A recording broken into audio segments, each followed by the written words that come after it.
Welcome back. So, nice easy night tonight.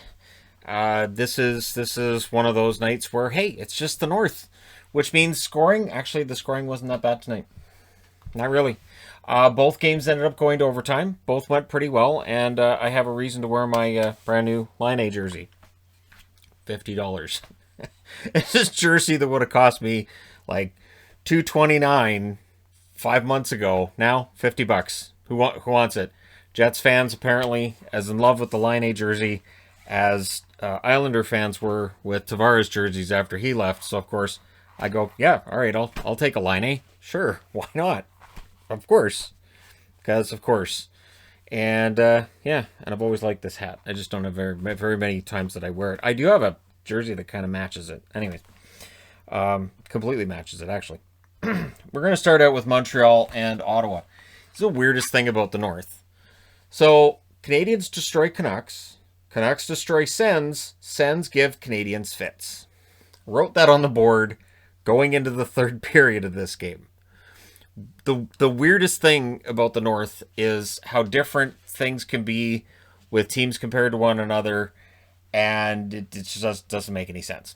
So, it's Allen versus Murray in this one. 6 road wins in a row for Allen, dating back to his time in St. Louis. That would get broken tonight. Shabbat was out. Coburn was in. I'm going to say this for Braden Coburn. He played like a guy who knows his career may be on the line. Played well tonight. However, the first shot, and on a 3-on-1, and first minute of the game, Suzuki from Josh Anderson at 117. So Nick Suzuki, who's been cold lately, he gets on the board. So that definitely checks a couple of boxes there for Montreal. Fast start, Suzuki back on the board, right? So 1-0. Then there's a high stick. The Sens get a power play. The Sens power play sucks. We're back to that. We're back to that. Aggressive penalty kill by the Habs. They kill it off. The Habs press it around 6 minutes. The shots were 5-4 in favor of the Sens at 9 minutes. And then Batherson from Zub at 9 minutes and 47 seconds. And Batherson tonight could have had 4. Batherson had a lot of opportunities, probably could have had 4 or 5 goals tonight if he'd had any luck around the net at all. Then we see a Zaitsev shot was saved by Allen. Too many men on the ice, too many Sens on the ice. Habs power play. Power play couldn't get set up. Really good penalty kill tonight from Ottawa. So you can look at this and say, well, the power play's not very good, but the penalty kill was solid tonight. That's important. Danault shot wide. No goals in 2021 for Danault, and that's still the case now. He is the only forward for the Montreal Canadiens yet to score a goal this year of their regulars. Tkachuk was stopped by Allen. The Sens get a power play out of that. A strong power play for the Sens. They get 2 shots, but it sucks, so it doesn't get a goal. Second period, early on, Suzuki had a chance. Looks good in this game. And again, that's important because Suzuki's been up and down the lineup, and a lot of down lately for him. Murray bounced back from that first goal against. The other thing with Suzuki, his face-off percentages seem to actually be getting worse, and that's going to hurt his development going forward. It is hard to justify having a guy on the ice a ton if you know you're going to lose almost every face-off they're in. So that's something that absolutely needs to be worked on by Nick Suzuki. I would think during this coming off season, that's one of those things he needs to go to a clinic. He needs to work on it. Wherever you have these training clinics in the off season, you have them, those summer schools, even for NHLers, and he could use that. Sens pressure then draws a power play. Batherson hits the side of the net. Good power play, no shots. So the opportunities are there, but no shots, which kind of sums up the power play for Ottawa this year and kind of last year too. And they mentioned about Paul Byron, that the waiver wire may have fired him up. Byron had another solid game out of this one, and maybe being waived made him say, you know what, I've got to work a little bit harder to stay in the National Hockey League. Had a decent game. Habs press at 8 minutes. Murray denied Kotkaniemi. Sens get another power play. Nick Paul had a shot that was stopped. It's killed off. So at least they got a shot on that one, right? Habs pressure. Another power play comes out of that. There was a shorthanded chance for Connor Brown. And then with 1 minute and 10 seconds left, we get 2 minutes of 4-on-4. So special teams played a large role in parts of this game. And all it did was kind of take the wind out of it. Drouin was then pushed into a stanchion. And that didn't look pleasant. It wasn't a hard push, definitely. And as they said on the replay, it's not like there was some nasty intent to it, but it did look kind of painful. He smashed his face or shoulder or both into the stanchion. Third period, early chances for the Sens. They'd end up scoring. Norris scores from Zaitsev and Tkachuk at 3 minutes and 33 seconds. So Tkachuk on the board again. And for Norris, he gets another goal. And it went in kind of off of Weber. And Norris, it was a deflection by him. It was one of those crazy goals. There's no way Jake Allen's saving that. The shots were 6-2 for the Sens at 7 minutes. Clearly understanding they're going to have to win a bunch in a row. They're going to have to get some help as well. But they're not giving up. Power play for the Habs. They were over 2 to that point. There was actually a shorthanded 2-on-1 that misfired. I believe it was Connor Brown that had the chance on that and misfired. But then Perry would score from Petrie at 14:35. This was not a power play goal, but Perry gets on the board. Petrie with the assist, so that's his 16th point of the season. The Habs press with 3 minutes left. Batherson had a breakaway that was denied. So that was kind of one of those out of nowhere. And again, Batherson probably could have had 4 or 5 tonight. So we go to overtime. Tkachuk scores. He didn't score. Not on that play. Tkachuk with a breakaway. Allen makes the save. Tkachuk clearly took that personally. I love that meme exists. I think that's great. I took that personally. It's a good comment. Brandstrom with the save shot. He was talking about Clyde the Glide, right? The Clyde the Glide won because it's Jordan that comes from, and that was him talking about Clyde the Glide being named MVP, and he's like, I took that personally, and then he steamrolled. Toffoli hits the outside of the net. Yeah, I watched The Last Dance. Kotkaniemi had a chance that went wide. Connor Brown then had a breakaway. That was denied. Post for Connor Brown. Sens continue to push. Sens got all the shots in the overtime. And it's Tkachuk scoring from Batherson and Brandstrom at 3:30. So Batherson doesn't end up getting another goal, but he does get a helper on the game winner. And they win this one in overtime. And again, it's one of those baffling things about this division. They're 5-14-1. 2 of their wins have come against Montreal. I don't know what it is. Montreal drops to 9-5-3.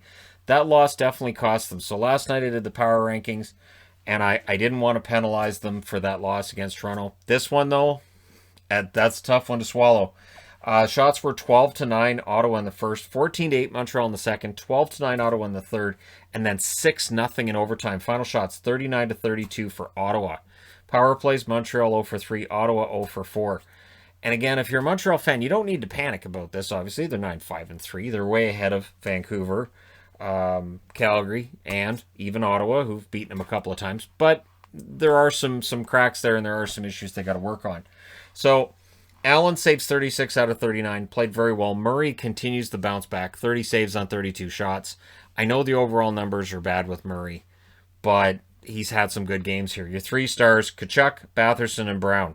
I thought that was weird that there wasn't a single Montreal Canadian in the 3 stars when it went to overtime. I would have given Jake Allen one of those 3 stars. I think Allen was the reason that the Montreal Canadiens walk out of this with a point. But very entertaining game. Speaking of which, moving along, Vancouver and Winnipeg. These teams aren't really about defense so much as they're about the freewheeling, the scoring, and the offense. So this one starts with the Canucks are wearing their reverse retros. I don't know how popular those reverse retros are going to be with Canuck fans after this homestand. I'm going to go out on a limb and say not very. Based on early returns, probably not. And I'm wondering how many reverse retros people were excited about. A lot of teams are struggling with these things, right? And you ask yourself, how popular are they going to be later? How many of these ones that people are like, I got to pay $300 for this when it comes out, that after they're like, look, I'll just take $50. I don't know. They didn't win a game wearing them. They don't even burn. What are these made of? They're just, I don't know what to do. So, never burn a jersey, ever. I don't care what the guy did. I don't care what the team. Don't ever do it. I always say just send it to me. I promise I'll burn it. I won't, but you pretend I did. Early chances for the Jets. Forbert then had a fight with McEwen. That's a carryover from the last game where Forbert was mad at Hoglander, so clearly he has a fight with McEwen. McEwen wins that fight in the eyes of, I would think, most. And then Sutter scores from Ben at 3:38. And yeah, that happened. And then there was a bounce for the Canucks off the boards, and it almost fooled Hellebuck. He expected to go around the net, and it came right out that side.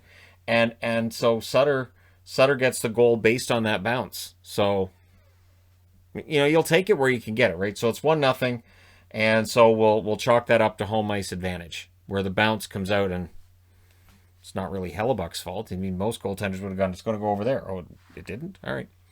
Horvat then tries to make it 2-0. Beagle had a tip that was stopped. Horvat has to be frustrated tonight. Like, this was a rough game for him because he had tons of opportunities. Höglander got the Canucks' 10th shot. The shots were 10-5 Vancouver at 7.5 minutes.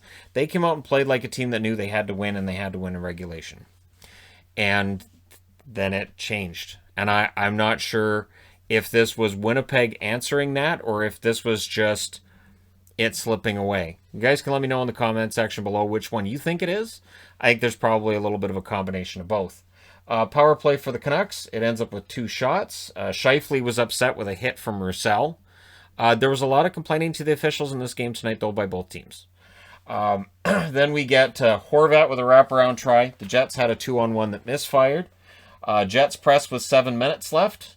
Scheifele hits the side of the net. Jets were turning the puck over a lot in that first period, and then 200th assist for JT Miller as Pettersson scores from Besser and Miller at 15:40. And it's a beautiful backwards between the legs goal from Pettersson. And I don't know, they were all kind of laughing about it on the bench after, like, okay, who can do that? Well, Pettersson can.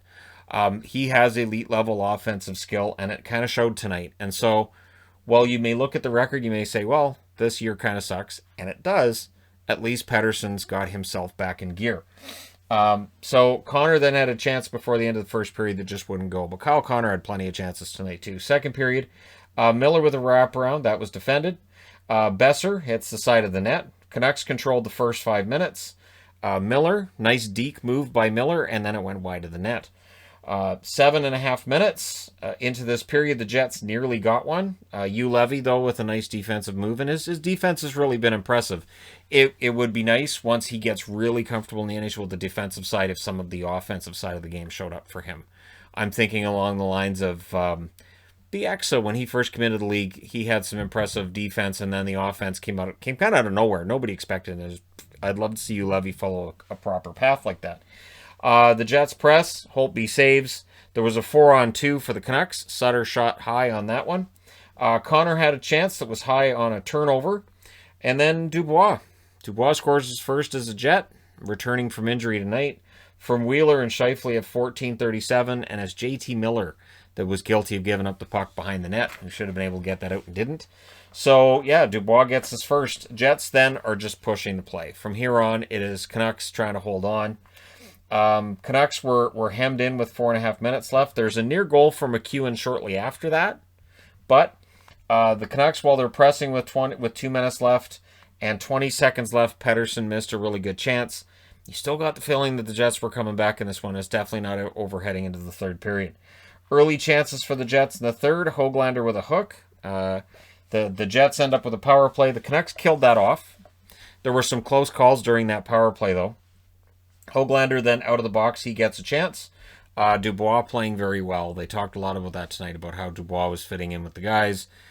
They showed him watching video with other guys on the bench, talking a lot to Wheeler. I think he's fitting in pretty well. Scheifele would then score from Wheeler at 5:43, and it's a tie game. All of a sudden, it's a tie game. The Canucks then get a power play. Lots of passing, more passing. They need shots. They didn't get them. That's killed off. 2 shots on that power play. A high stick then gets the Jets a power play, and the Jets would score on that. It's Pionk from Dubois and Ehlers at 10:33. So that's point number 100 in the career of Neil Pionk. It's a power play marker, and for Dubois, that was his second point of the night. A goal and an assist. And I put up here the collapse is complete. Because once they got that 2-0 lead, I thought, okay, that can be the most dangerous lead in sports. I think it was Don Cherry said he hated a 2-0 lead. That was one he hated the most. And I've seen people, too, say 3-0's the worst lead. Basically, teams can get complacent with the lead. I'm not saying that's what happened here, but Canucks are behind 3-2 at that stage. Holtby then denied Kopp. Beaulieu takes a penalty. Canucks go to the power play. Pettersson hits post number 9. He is league leader in posts hit. Jets killed it off. Besser with a penalty. That was killed off. Besser wasn't happy with that penalty because, well, he was called for, I think it was a slash. He felt there was a worse call that was missed on Pionk at the other end of the rink. Then the Jets keep it in the Canucks' end. However, with 2:13 left, the Jets are guilty of a delay of game calls. That's power play number 4 for the Canucks. They were 0 for 3. And then they pull the goalie with 1:45 left to make it a 6-on-4. With the 6-on-4, it's a power play goal for Pettersson. So he hits the post. He knocked the mask off of Hellebuck with another shot, and then he gets it in the net. It's not a hat trick, but it's some kind of a trick. Hughes and Miller with the assists at 19:22. So JT Miller had a couple of assists tonight. That tied it up at 3. In overtime, it didn't take long. 27 seconds, and Dubois scores. And Scheifele and Wheeler with the assists. I'm going to go out on a limb and say Dubois likes it in Winnipeg. He's got 2 goals and an assist in his return game. I think this is his 3rd game in Winnipeg. He's got 3 points. Not too shabby. So for people that for the last, month they've been dunking on the Jets for this trade and how bad it is, well, now that Dubois is actually in the lineup, let's start grading the trade, shall we? Everybody's always really quick to go, oh, that trade's lopsided. That's an easy win for Columbus. No, that's not how this works. You can't grade a trade. Usually it takes years to really have a proper grade for a trade here. Shots, 17-9 in favor of Vancouver in the first. They played great in the first. Second period, both teams had 9 shots, so they evened up. And then Winnipeg outshot them 12-8 in the third, and they had the only shot in overtime. That's the shot that matters. And final shots, 34-31 for Vancouver. Power plays, Winnipeg 1 for 3, Vancouver 1 for 4. And so Hellebuck ends up saving 31 out of 34. And for Holtby, he saves 27 out of 31. I wouldn't put this on Holtby, to be honest. 3 stars, Dubois, Pettersson, and Scheifele. So Dubois, first star in his first game back. And I think Jets fans are going to be pretty happy about that. Let me know your thoughts in the comment section below, as always. And again, I thought, the Laine jersey should be good. I should be able to wear that because if Dubois plays well for them, then the Laine jersey, that's what that signals right there. So, yeah, there you go. All right. Thank you guys so much for all your support. Don't forget to hit like and subscribe if you're browsing your way through. You just happened upon this video. And, hey, I will talk to you guys again in the morning.